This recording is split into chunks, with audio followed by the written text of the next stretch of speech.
Once upon a time, not so long ago, many women, grandmothers, aunts, and mothers stitched toys for their children.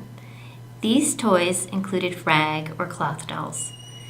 The history of doll making is incomplete at best, part due to the domestic nature of much of its evolution. As an educator and professional in the practical arts, I have an interest in researching and preserving traditional forms of craft knowledge.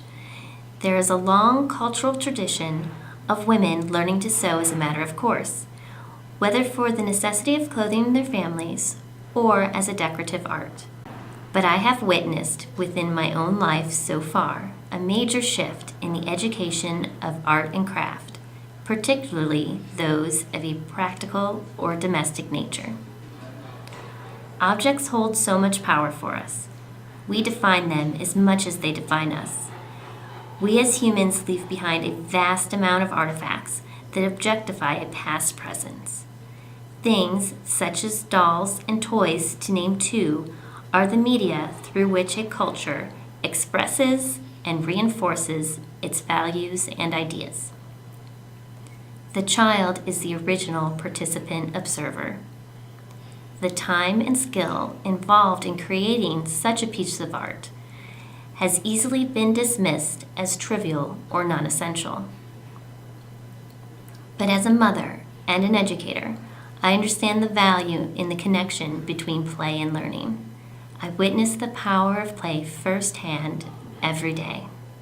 Perhaps this is why my research interests have taken up a most unlikely of topics, the sock monkey.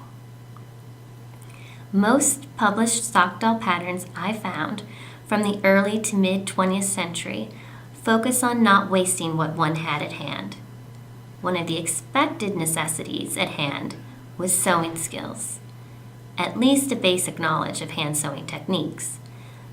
Though the needle darts have experienced resurgence in the past 15 years, in no small part due to third wave feminism and the economy, I find that more and more adults do not know how to sew, especially women born into the baby boom generation and their children and grandchildren. Our culture has become de-skilled. I wonder how we learn and teach these crafts in a digital world culture. How do we make craft relevant and engaging? When considering pop culture and craftivism, I had an epiphany. What is more fun than a barrel of monkeys? I am launching the Barrel of Sock Monkeys project. It will involve the crafting and donation of sock monkeys for organizations such as Operation Sock Monkey that supports Clowns Without Borders. I consider this to be an act of cultural preservation, public pedagogy, and activism. I will hold public events online and in person where I will teach basic sewing techniques in order for participants to create a one-of-a-kind sock monkey for donation or for themselves while gaining craft knowledge that can be developed further and shared. Sewing can be a positive social activity. It can fill a need or desire.